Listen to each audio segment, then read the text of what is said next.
Thank you جو very much. غالب نے کہا تھا کہ تم سلامت رہو 1000 برس اور ہر برس کے ہوں دن 7000. اب دیکھیے سر، یہ دعا بھی میں تو اکثر کہتی ہوں کہ بات جتنی بھی کی جائے بامعنی کی جائے. اب 1000 سال تو میری عمر ہو نہیں سکتی. یس، اگر میری اچھی ڈیڈز ہوں گی تو ایٹ لیسٹ 1 سے 1.5 جنریشن تک میں ضرور یاد رکھی جاؤں گی. یس، ہم اپنا نام جیتا کر سکتے ہیں کہ اگر ہماری ڈیڈز اچھی ہوں گی اور دنیا کے لیے کچھ چھوڑ جائیں گے.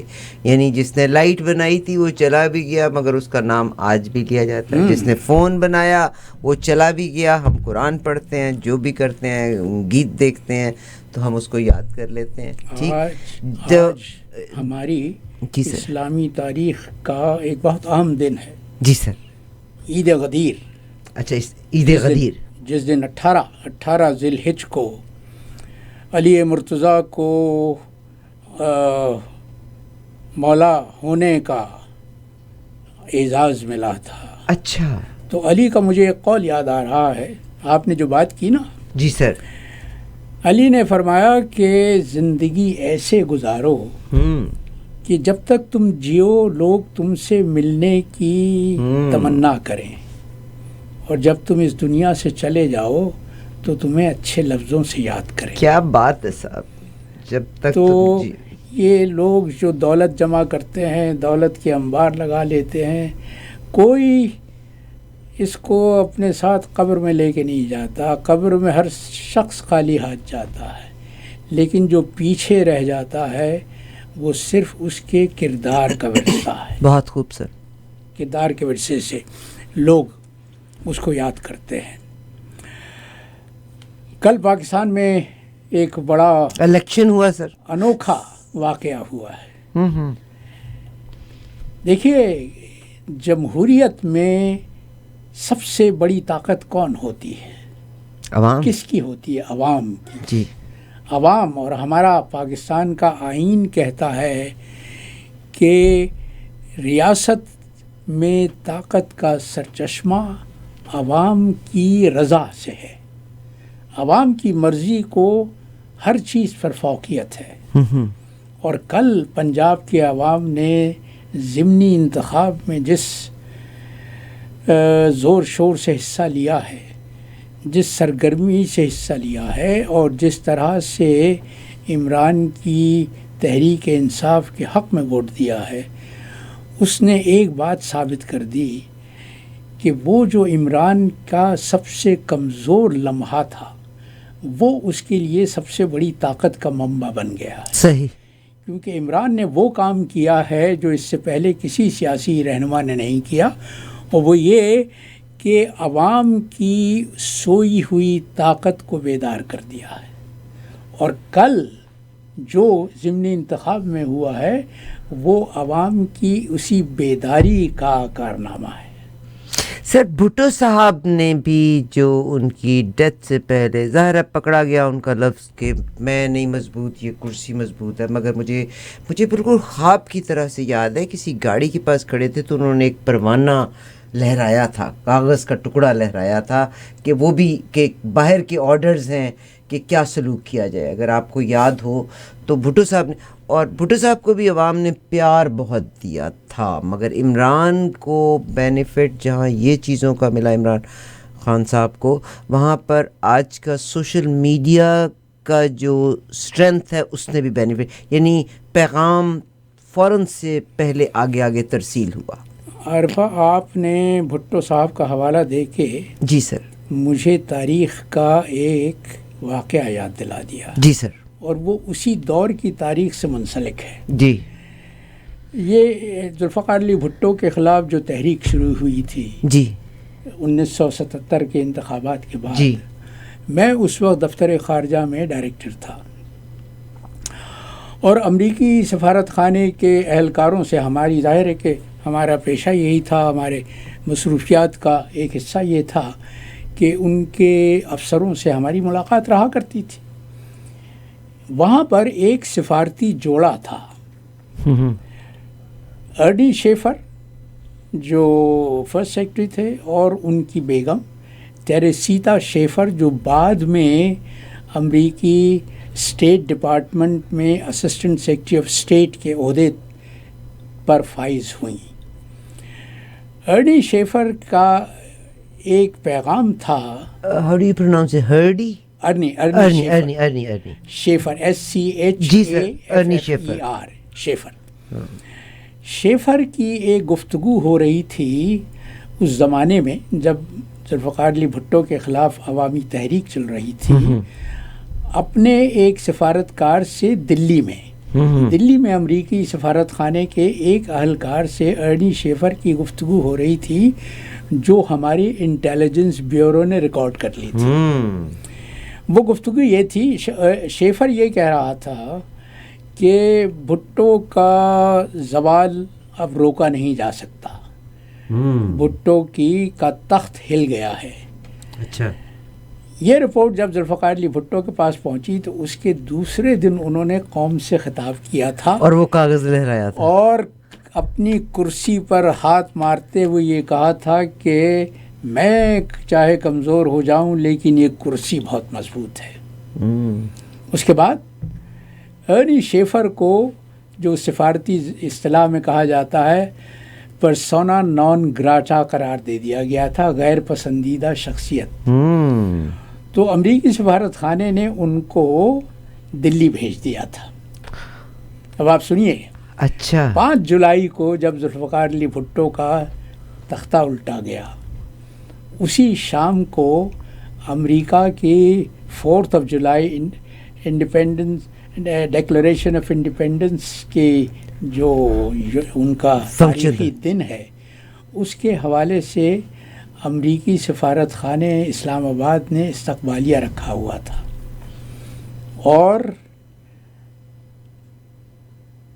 مہمانوں کا استقبال کرنے والوں کی جو قطار تھی اس میں سب سے پہلے جو کھڑا ہوا تھا وہ ارنی شیفر تھا۔ مگر آپ تو کہتے ہیں اس کو پرسونا نان گریٹا کہتی ہے۔ امریکی سفارت خانے نے اس کو دلی بھجوا دیا تھا، لیکن جب ذوالفقار علی بھٹو کا تختہ الٹا گیا تو ارنی شیفر کو فوراً اسلام آباد واپس بلا لیا گیا اور 5 جولائی 1977 کو 4 جولائی ڈیکلریشن آف انڈیپینڈنس کے دن کی یاد میں جو استقبالیہ دیا گیا تھا امریکی سفارت خانے کا، اس میں ارنی شیفر مہمانوں کا استقبال کرنے والوں کی قطار میں سب سے پہلے کھڑا ہوا تھا۔ وہ لوگ جو یہ کہتے ہیں اور ہمارے مقتدر ادارے جو یہ کہتے ہیں کہ امریکہ پاکستان کے معاملات میں مداخلت نہیں کرتا، ان کے لیے یہ ایک سبق ہے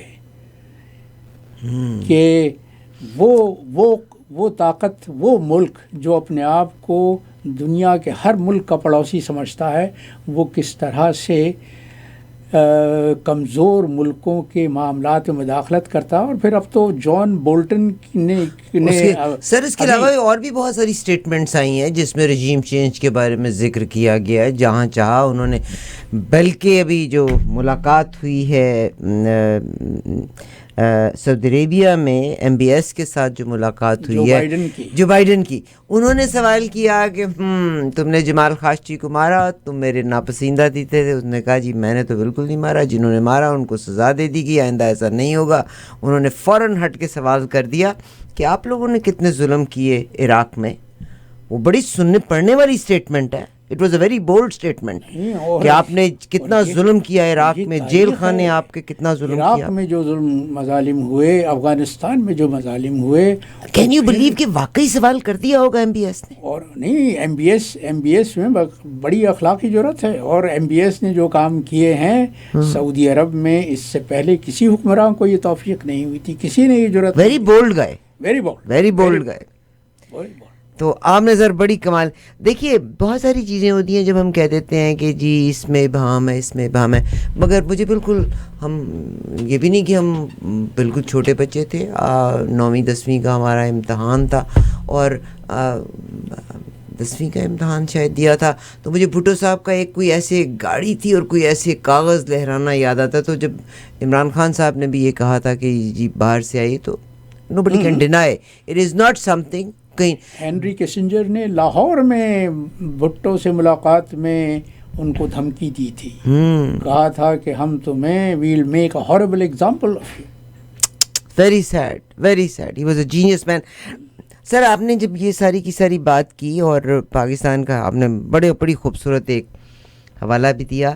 جناب کرامت اللہ غوری صاحب میرے ساتھ تشریف فرما ہے, اور 2 انسٹنس یعنی رپیٹ ہوا, تاریخ نے اپنے آپ کو دہرایا, مگر دیکھتے ہیں اب آگے کیا ہوتا ہے. آج پنجاب کی صورتحال کے بعد سینٹر,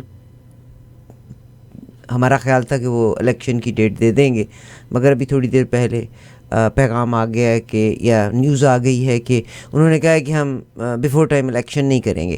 تو ڈو یو تھنک کہ کوئی پرابلمز آ سکتی ہیں ان فیوچر؟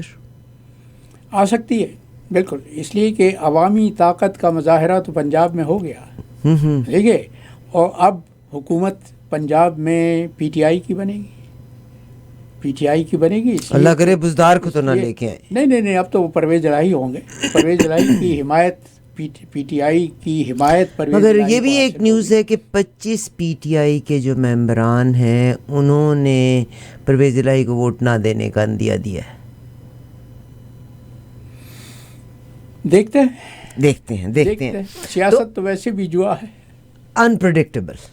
مگر سر جو آج انہوں نے یہ کہہ دیا ہے کہ الیکشن نہیں ہوں گے, ابھی بیفور ٹائم نہیں ہوں گے, تو کیا سمجھتے ہیں آپ؟ الیکشن سے اس وقت سب سے زیادہ جو الرجک ہے وہ زرداری ہے. اچھا. ہاں, اور زرداری نے آج ہی پریس کانفرنس کی ہے کراچی میں اور کہا کہ الیکشن اپنے وقت پر ہوں گے, یعنی اگلے سال ہوں گے, اس لیے کہ زرداری کو اب نوشتہ دیوار زرداری بھی پڑھ سکتا ہے. جو مسلم لیگ کا ان ضمنی انتخابات میں پنجاب میں حال ہوا ہے, زرداری کو نظر آ رہا ہے کہ اگلے عام انتخابات میں زرداری کی پیپلز پارٹی کا وہی حشر سندھ میں ہونے والا ہے. تو وہ ہاں, کیونکہ آج انہوں نے کہہ دیا کہ عمران خان کو موبلائز اب وہ ہوں گے ان سندھ میں. بالکل. میں تو برسوں سے, جب سے عمران نے اقتدار سنبھالا تھا, میری طرف سے تو مستقل تحریر میں یہ کہا جا رہا تھا کہ عمران کو اب سب سے زیادہ توجہ سندھ پر دینی چاہیے, اس لیے کہ سندھ کے اندرون سندھ کو زرداری نے اپنے شکنجے میں اس طرح سے جکڑا ہوا ہے کہ سندھ کے عوام بیچارے سانس نہیں لے سکتے. لیکن وہاں بھی اب بیداری شروع ہو گئی ہے, اور یہ موقع ہے کہ تحریک انصاف کو اپنی تمام تر توجہ اور اپنے تمام تر وسائل سندھ پر مرکوز کر دینے چاہیے. صحیح. سر آرٹیکل 6 کا بھی پرسوں چوتھی فیصلہ ہے, فرائیڈے کو ہی فیصلہ آتا ہے, اور جناب یہ تھا کہ اسپیکر کے اوپر, ڈپٹی اسپیکر کے اوپر جو ہے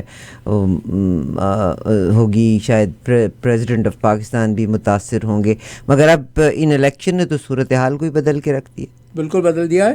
لیکن آپ نے بہت اچھا کیا, حوالہ دیا عدالت عالیہ کے اس تفصیلی فیصلے کا جس کو محفوظ رکھا گیا تھا. جی سر, اب دیکھیے 2 دن پہلے ہی آؤٹ کیا.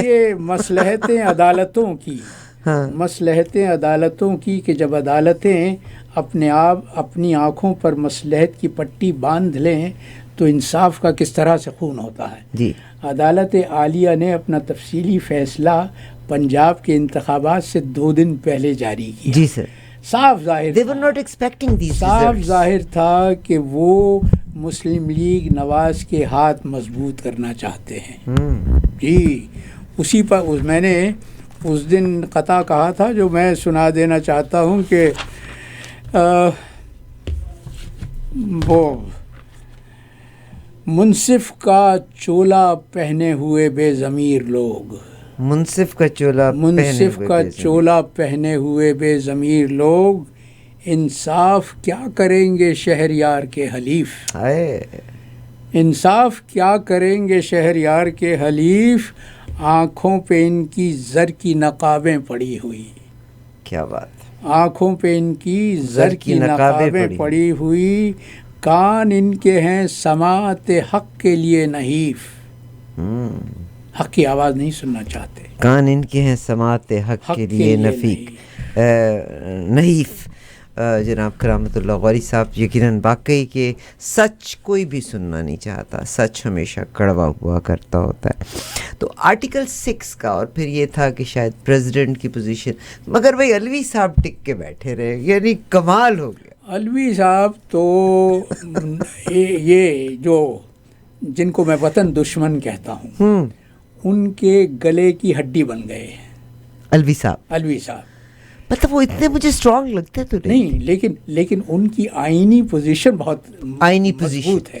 اب دیکھیے جب زرداری صاحب بھی آئے تھے نا تو اس دوران بھی دو پرائم منسٹرز چینج ہوئے تھے. اشرف راجہ صاحب آئے تھے، گیلانی صاحب تھے، مگر زرداری صاحب نے عقل مندی دانش مندہ فیصلہ کیا تھا کہ وہ وزیر اعظم نہیں بنے تھے، انہوں نے پریزیڈنٹ بننا پریفر کیا تھا. ان کی مصلحت اور تھی، اس لیے کہ صدر بننے کے بعد ان کو جو آئینی استحقاق حاصل ہو گیا تھا اور اپنے خلاف مقدمات کی پیروی کے خلاف جو امیونٹی انہیں حاصل ہو گئی تھی، وہ اگر وزیر اعظم بنتے تو حاصل نہ ہوتی.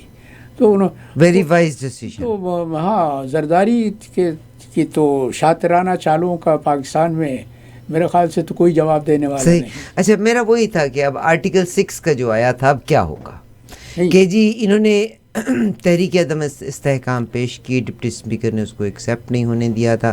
اب اگلے الیکشن ہو گئے ہیں، اگین وہ اکثریت میں آ گئے ہیں، تو کیا فرمائیں گے یہاں؟ نہیں، آئین اگر آئین کے آرٹیکل 6 کا اطلاق اگر آپ کرنے چلیں تو پھر تو بات بہت دور تک جائے گی. بات نکلے گی تو بہت دور تلک جائے گی. اس کے بعد تو عدالت عالیہ کے ججوں سے بھی سوال کیا جا سکے گا کہ کون کرے گا؟ آپ نے آئین کی جو آئین شکنی کی ہے تو آپ پر آرٹیکل 6 کا اطلاق نہیں ہوتا کیا؟ پاکستان کا کوئی شہری، دیکھیے آرٹیکل 6 صاف کہہ رہا ہے کہ پاکستان کا کوئی بھی شہری، اور عدالت عالیہ کے جج ہوں یا GHQ میں بیٹھے ہوئے جرنیل ہوں، وہ پاکستان کے شہری ہیں.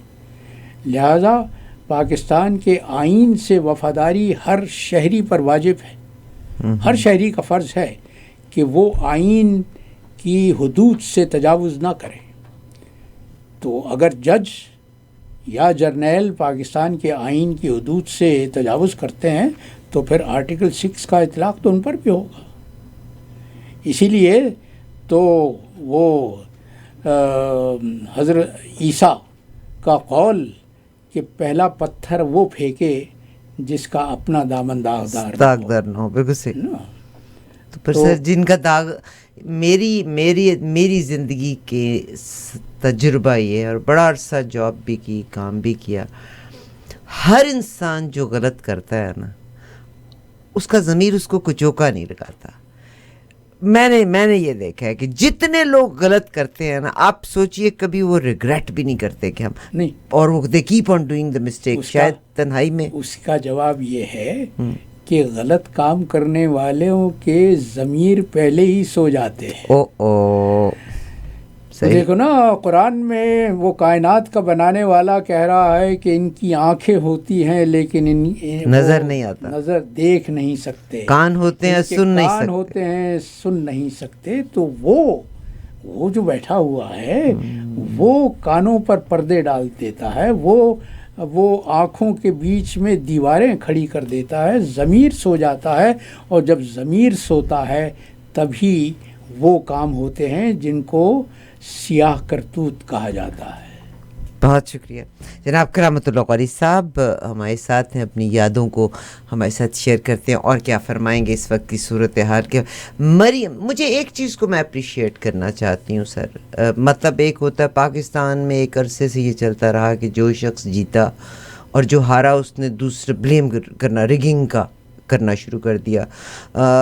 ظاہر ہے میں نے بھی نیوز کو فالو کیا جس میں ایک کیا ہوا تھا کہ جو لوگ وہاں تھے ان کے حلقے چینج کر دیے گئے تھے. دور ایک بندے کا ووٹ لاہور تھا، اس کو اکاڑا پھینک دیا گیا تھا. آج وہ شاہد جو مشہور ایکٹر ہے، فلمی ایکٹر، وہ آیا تھا ارشد شریف کے پروگرام میں، اور وہ کہہ رہا تھا کہ وہ اور ان کی بیگم جب اپنا ووٹ ڈالنے کے لیے گئے تو ان کو پہلے تو 1.5 گھنٹے تک وہیں پہ پھرایا گیا. اس کے بعد ان سے کہا گیا کہ آپ کا ووٹ تو کہیں اور چلا گیا ہے.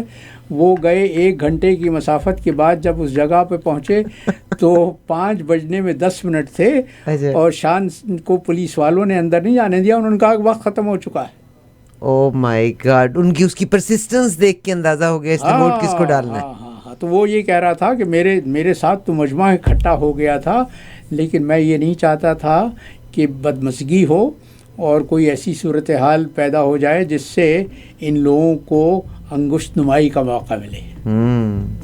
مگر اٹ وینٹ ویری ایمیکیبل, ہر چیز ایمیکیبلی ہوئی ہے, بڑا پرسکون گیا. اچھا, میں جو بات کر رہی تھی نا کہ حالانکہ انہوں نے واضح اکثریت حاصل کی تحریک انصاف نے, کوشش کی گئی, it could be a human error as well, کیونکہ مشینز نہیں تھی, سارا کچھ مینول کیا گیا تھا. I gave it benefit of doubt. But Maryam Nawaz نے اور شہباز شریف نے کھلے دل سے ایکسیپٹ کیا. ان کے ورڈ کوٹ ان کوٹس میں جو میرے پاس آئے وہ یہ تھے نیوز میں کہ جو عوام کا فیصلہ ہے وہ ہمیں منظور ہے. تو ڈو یو تھنک, کیا لفظ استعمال کرتے ہیں, سرکاسٹک ہے یہ, یا they will come up with the better preparation next time, یا انہوں نے ایک ریت بٹھا دی اچھی؟ یہ بھی ہو سکتا ہے کہ یہ اداکاری ہو رہی ہو اور اگلے عام انتخابات جب ہوں گے اس میں پھر بڑے پیمانے پر دھاندلی کرنے کے لیے اس کو جواز بنایا جائے گا. سر ایک سوال ابھی میرے دماغ میں خواص آیا. دنیا اتنی ایڈوانس ہو گئی, آپ اتنا پیسہ خرچ کر رہے ہیں, باڈی کیمراز کیوں نہیں لگا دیے جاتے جو آپ کے الیکشن کنڈکٹ کرنے والی جو ٹیم ہے جن کے پاس وہ باکسز ہوتے ہیں, باڈی کیمراز کیوں نہیں لگا دیتے؟ چلیے ہر بندے کا نہ لگائیں آپ, وہ جو باکس ہے, ووٹ باکس ہے, اگر الیکٹرانک ووٹنگ مشینز ہی رکھتی تو آپ ان پہ کیمراز انسٹال کر دیں تاکہ اس کو ریموٹلی مانیٹر کیا جا سکے. عمران خان نے تو الیکٹرانک ووٹنگ مشینز کی تجویز, چلیے سر نہیں ہوئی, نہیں لگائی انہوں نے, مگر آج کل کے دور میں it is not very difficult. اگر آپ ہر جگہ پہ وائی فائی کے ساتھ کیمرہ انسٹال کر دیں تو یو کین کنٹرول. یقیناً کیا جا سکتا ہے, لیکن اس کے لیے نیت صاف ہونی چاہیے نا. بات تو ساری نیت کی ہے عارفات. بات تو اگر نیت صاف نہ ہو تو پھر تو ہر کام جو ہوگا وہ اس میں وہ ہوتا ہے نا کہ وہ بکری دودھ دے لیکن مینگنیاں بھی ڈال دے. دودھ دے گی مگر مینگنیاں ڈال دے گی. اور کیا فرمائیں گے آپ؟ سر میں ابھی جب یہ جاتے ہیں بہت ساری چیزیں میرے دماغ میں آتی ہیں. انٹرنیشنل اور geopolitics at the end of the day Pakistan پہ افیکٹ کرتی ہے. ہم ڈینائل میں ہیں, ہم زندگی میں ہی, ہمیں تو ہارٹ اٹیک ہو جائے تو ہم اس ڈینائل میں رہتے ہیں, ہمیں تو کوئی اور چیز ہو تو ہم مطلب عجیب و غریب ایکویشنز بنانا شروع کر دیتے ہیں. جیو پالیٹکس بیسیکلی پاکستان پہ افیکٹ کر رہی ہے. پاکستان کی وہ جو اسٹریٹجک پوزیشن ہے نا, جس کی وجہ سے پاکستان پہ پریشر اور ملک کو چلنے نہیں دیا جا رہا. آج ایک اور چیز بھی لوگ کہنے والے کہتے ہیں کہ سری لنکا کا دیوالیہ پن ہوا. میں یہ کہتی ہوں کہ سری لنکا کا دیوالیہ پن چائنا کی وجہ سے ہی, وہ کہتے ہیں جی 2 پورٹس کیونکہ اس کے پاس تھیں تو this is how it ended. I believe these were the corrupt politicians in Sri Lanka, جو سری لنکا کا پیسہ لے کے باہر کی ہیونز میں انہوں نے اس کو انویسٹ کیا اور اپنے ملک سے نکال لیا تھا. پاکستان کا کیا فرمائیں گے آپ؟ پاکستان, بہت اچھی آپ نے بات کی. پاکستان کے موجودہ حکمرانوں کی تو جو ذہنی استعداد ہے وہ سب کو معلوم ہے, لیکن مجھے حیرت تو ان نام نہاد محافظوں پر ہے جو یہ کہتے ہیں کہ وہ پاکستان کی سرحدوں کے محافظ ہیں. ان کو اندازہ نہیں ہے کہ پاکستان کے خلاف کیا منصوبہ سازی ہو رہی ہے. میں ایک مثال دیتا ہوں. جی سر. ابھی جو بائیڈن صاحب جو سعودی عرب آئے تھے, جی سر, تو ان کا مقصد کیا تھا دورے کا؟ سر I-2U2 ان کا مقصد تھا. سعودی عربیہ اور اسرائیل کے ساتھ تعلقات کو بہتر کرنا ان کا مقصد تھا. لیکن اس کا ہدف کون ہے کو کرنا؟ اس ساری منصوبہ سازی کا ہدف کون ہے؟ Iran and China. ایران ہے، چین ہے. چین تو ان کے قابو میں نہیں آئے گا، ظاہر ہے. نہیں مگر ایران ہے. آج ٹونی بلیئر کا بھی پیغام آ گیا. آج ٹونی بلیئر کا بیان تھا کہ China is the biggest threat to west. وہ ٹونی بلیئر کو تو جو نیا نام دیا گیا تھا آپ کو معلوم ہے وہ برطانیہ میں کیا نام؟ Tony Blair. مجھے نہیں پتا، آپ کو پتا؟ جب انہوں نے جارج بش کا ساتھ دیا تھا عراق پر حملہ کرنے کے لیے، یہ غلطی ہو گئی. برطانیہ میں ٹونی بلیئر کو ٹونی بی لائر کہا جاتا تھا. اچھا. تو ٹونی بلیئر کا امریکہ چین کے خلاف بیان دینا تو امریکہ کی مدافعت میں بالکل اسی طرح ہے نا کہ وہ جو من ترا حاجی بگویم تو میرا حاجی بگو، تو میری تعریف کرتا جا میں تیری کرتا جا. My back all scratch your back. لیکن پاکستان کے محافظوں کو یہ احساس ہونا چاہیے کہ پاکستان اپنے جغرافیے کا اسیر ہے. آپ پاکستان کو دنیا کے اس خطے سے اٹھا کے کہیں نہیں لے جا سکتے جہاں پاکستان ہے. اور یہ پاکستان کے چین کے ساتھ سی پیک کے منصوبے کے خلاف امریکہ اور بھارت اور اسرائیل کا گٹھ جوڑ کس لیے ہے؟ اس لیے کہ وہ یہ نہیں چاہتے کہ پاکستان معاشی طور پر مضبوط ہو. یہ نہیں چاہتے کہ پاکستان معاشی طور پر توانا ہو جائے اور ہر وقت کشکول گدائی لیے ہوئے بین الاقوامی مالیاتی اداروں کے سامنے نہ کھڑا ہو. عمران خان کے خلاف منصوبہ سازی شروع ہی اس وجہ سے ہوئی کہ عمران پاکستان کو معاشی طور پر مضبوط کرنا چاہ رہا تھا. یہ طاقتیں جو پاکستان کی دشمن ہیں یہ نہیں چاہتی کہ پاکستان معاشی طور پر مستحکم ہو، اور اگر پاکستان معاشی طور پر مستحکم ہونے کی کارروائی پھر بھی جاری رکھتا ہے تو ان کا اگلا ہدف یہ ہے کہ پاکستان کے حصے بکھرے کر دیے جائیں. بلوچستان پر خاص طور پر پاکستان دشمنوں کی نگاہیں لگی ہوئی ہیں. مگر سر ایران بڑا رول پلے کر رہا ہے. دیکھیے میں کبھی کبھی بڑی پریشان ہوتی ہوں. آج بلکہ جنرل امجد شعیب سے بھی میں نے یہ سوال معذرت کی، میں نے آپ کو روکا کیونکہ ہم نے ٹائم کو بھی کیئر کرنا ہوتا ہے. اگر ہم اگر ہم کوارڈ کا ذکر کرتے ہیں تو کوارڈ ہے America, Australia, Japan and India. India is there. Yes. اچھا، اگر ہم دیکھتے ہیں کہ امریکہ کی ریزرویشن اس وقت ہیں تو سینکشنز لگ رہی ہیں تو رشیا کے اوپر لگ رہی ہیں. اچھا جی، ایک طرف وہ کوارڈ کا حصہ ہے اور ایک طرف وہ رشیا سے پورا کا پورا تیل لے رہا ہے، اور جب اس کو کہا جاتا ہوگا تو میرے گھر کے اندر کے معاملے میں مت بولنا. بالکل ٹھیک. اور ٹھیک ہے جی، اگر ساتھ ہی وہ کہہ دیتا ہے اگر جرمنی لے سکتا ہے تو میں بھی لے سکتا ہوں. He is taking advantage on the both sides. لے رہا ہے تیل لیا جی سر. اچھا، وہ دونوں طرف سے بینیفٹ لے رہا ہے. آگے آپ آ جائیں. امریکہ کی بگیسٹ تھریٹ ہے، سچ بھی ہو سکتی ہے غلط بھی ہو سکتی ہے. بگیسٹ تھریٹ امریکہ برطانیہ کی چائنا ہے.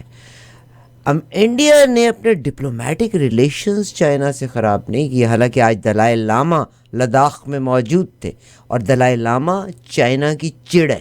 بالکل ٹھیک. آگے آ جائیے گا. ایران کے ساتھ امریکہ کا اتنے برے تعلقات ہیں کہ I-2U2 کو جو ترتیب دیا گیا اسرائیل کے لیے اور ایران کو کنٹرول کرنے کے لیے، امریکہ ایران پہ سینکشنز بھی لگانا چاہتا ہے.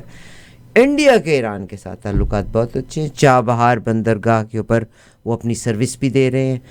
پاکستان ادھر میری انفارمیشن غلط ہے یعنی، اور میں کوئی واٹس ایپ نہیں پڑھتی، خدا کی قسم میں واٹس ایپ کو نہیں نیوز لیتی، مگر یا جتنے کی جیسے کلبھوشن یادو ایران کے راستے انٹر ہوا تھا، جو ہماری بلوچستان میں انسرجنس ہے ایران کے راستے لوگ انٹر ہوتے ہیں. انڈیا کے امریکہ کے ایران کو پنش کرنا ہے، مگر انڈیا ایران کے ساتھ تعلقات استوار کیے ہوئے ہیں. کیا کمی ہے کہ پاکستان اپنے آپ کو کسی جگہ پہ بھی پروو نہیں کر پا رہا؟ کس چیز کی فالٹ ہے؟ India is on both side, یعنی وہ دو کشتیوں کا انجوائے کر رہا ہے. محب وطن قیادت وہ ہوتی ہے جو ملک کے مفادات کی پاسداری کرے، ان کی حفاظت کرے۔ ایران کے خلاف دنیا بھر کی سینکشن لگی ہوئی ہیں، لیکن ایران کو شعوری طور پر احساس ہے کہ اس کے خلاف کون سی قوتیں متحرک ہیں، لہٰذا اس کا سدباب کرنے کے لیے ایران بھی پوری طرح سے متحرک ہے۔ اور میں ذکر کرتا چلوں کہ کل 19 جولائی کو تہران میں روس کے صدر پیوتن بھی پہنچ رہے ہیں، جی سر، اور ترکی کے صدر طیب اردوغان بھی پہنچ رہے ہیں، اور وہاں پر تینوں ملکوں کی سربراہی کانفرنس ہونے والی ہے، اس لیے کہ ان کو احساس ہے کہ انہیں بھی تو تیاری کرنی چاہیے۔ ان کے خلاف جو قوتیں منصوبہ سازی کر رہی ہیں ان کا توڑ ان کو بھی تلاش کرنا چاہیے۔ پاکستان کی قیادت تو سوئی ہوئی ہے، مگر چاہ بہار کی بندرگاہ تو انہوں نے انڈیا کو دی ہوئی ہے نا، اور انڈیا جو اسپائنگ کے لیے یو اے ایک آئی لینڈ میں اسرائیل کے ساتھ مل کے کام کر رہا ہے، اینڈ دے آر اسپائنگ آن ایران۔ تو کیسے ایران کو اگر پتہ ہے کہ ایک ملک ان کے اگینسٹ اسپائنگ میں بھی شریک ہے، بلکہ آج میں بتانا چاہتی ہوں کہ اسرائیل کی ایک جو پورٹ ہے، آپ کو پتہ ہوگا کہ آج حیفا کی بندرگاہ ہندوستان کی ایک تجارتی کمپنی نے ٹھیکے پہ لے لی۔ حیفا کی بندرگاہ ان کے پاس ہے۔ ایران کی چاہ بہار بندرگاہ کے بارے میں آپ بات کر لیں، ٹھیک ہے، تو کیوں ایران الاؤ کرتا ہے؟ پھر ایران اپنا مفاد اس میں دیکھتا ہے، ہندوستان کے تعاون سے وہ چاہ بہار کے پورٹ کو ترقی دے رہا ہے، ان کا مفاد اس میں ہے۔ تو وہ ایلان مسک کی طرح کبھی بھی، جیسے وہ ٹویٹر سے بیک آؤٹ کر کے 44 بلین کی ڈیل، تو ایران کبھی بھی بیک آؤٹ کر سکتا ہے، بالکل بیک آؤٹ کر سکتا ہے۔ اس کی دیکھیے وہ قول جو بار بار دانا دہراتے ہیں جی، کہ نہ کوئی مستقل دوست ہے اور نہ کوئی مستقل دشمن ہے، جس کو دوام حاصل ہے وہ قوم کا مفاد ہے۔ کیا بات ہے! آپ دیکھیے کہ جتنی الائنس تھا نا فرسٹ ورلڈ وار اور سیکنڈ ورلڈ وار، اب آپ اگر دیکھ لیں تو total opposite. Iran, Russia Europe نے 2 جنگیں لڑیں، 2 عالمی جنگیں لڑیں، ایک دوسرے کے خلاف لڑیں، مگر لیکن دوسری جنگ اتحادی بدل گیا، پھر یورپین یونین بن گئی، اتحادی بدل گیا۔ اب یورپین یونین بنی، وہ رشیا جو ان کا اتحادی تھا اس کے ساتھ لڑ رہے ہیں، وہ جاپان جس کے لیے وہ انگلینڈ نے وہاں پہ ہاربر کا واقعہ کرا دیا تھا، کیا تھا اس کا ہاربر کا وہ جو واقعہ ہوا تھا، جو چائنا اور پرل ہاربر کا واقعہ ہو گیا تھا، نے حملہ کیا تھا۔ اب جاپان ان کا ایلائے ہے، رشیا جو ان کا ایلائے تھا وہ اب ان کا دشمن تھا۔ That's all what it is. سر ایک غزل پہ پروگرام کو ختم کرتے ہیں، آپ کا کلام۔ کل کا جو انتخابات ہوئے ہیں، جی سر، ان کے پس منظر میں غزل سنیے یہ۔ جی سر مائک کے قریب آ جائیں تھوڑا سا۔ دیوار پہ بنا ہے جو نقشہ دیار کا، دیوار پہ بنا ہے جو نقشہ دیار کا، وقت آ رہا ہے پھر سے چمن میں نکھار کا۔ ہائے، دیوار پہ بنا ہے جو نقشہ دیار کا، وقت آ رہا ہے پھر سے چمن میں نکھار کا۔ اور شعر سنیے کہ سر سے کفن جو باندھ کے نکلیں گے شہ سوار، سر سے کفن جو باندھ کے نکلیں گے شہ سوار، مقتل کو تب ملے گا قرینہ خمار کا۔ کیا بات ہے سر، مقتل کو تب ملے گا قرینہ خمار کا۔ اور دیکھیے اس ایک شعر میں نے پچھلے 3 مہینوں کی پوری تاریخ رقم کر دی ہے کہ اس وقت رہزنوں نے اجاڑا میرا چمن، اس وقت رہزنوں نے اجاڑا میرا چمن، ہر گوشے چمن میں تھا چرچا بہار کا۔ کیا بات! اس وقت رہزنوں نے اجاڑا میرا چمن، ہر گوشے چمن میں تھا چرچا بہار کا۔ اور اب ظلمت میں ایک امید کا جلتا ہوا دیا، اب ظلمت میں ایک امید کا جلتا ہوا دیا، پروانوں کو بہت ہے یہ سامان سار کا۔ کیا بات ہے سر، پروانوں کو بہت ہے یہ سامان سار کا۔ اور کشکول کچ کلاہ کے ہاتھوں میں بھیک کا. یہی تو غضب ہے پاکستان کے ساتھ کہ کشکول کچ کلاہ کے ہاتھوں میں بھیک کا. تکلیف دہ ہے روپ نیا اقتدار کا. تکلیف دہ ہے روپ نیا اقتدار کا. اور یہ حکمرانوں کے لیے ایک تنبیہ ہے کہ ریت کے صبر کو نہ شہریار آزما. عوام کے صبر کو مت آزمائیے گا. ریت کے صبر کو نہ شہریار آزما. لے امتحان اس کے نہ صبر و قرار کا. کیا بات. لے امتحان اس کے نہ صبر و قرار کا. اور مقطع بھی سن لیجئے کہ دل جیتنا بھی کار کرامت ہے یاد رکھ. دل جیتنا بھی کار دل جیتنا کرامت ہے بھی یاد کار رکھ. کرامت ہے یاد رکھ. سکہ چلے گا صرف محبت کا پیار کا. کیا بات ہے. بالکل صاحب.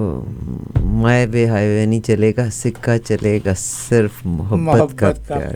کا. ایک شعر کا معنی میں آپ سے پتہ کرنا چاہتی ہوں, اگر اس کو دہرا دیں. جی. کشکول کجکلا. کشکول کچکلا. کچکلا کہتے ہیں حکمراں کو.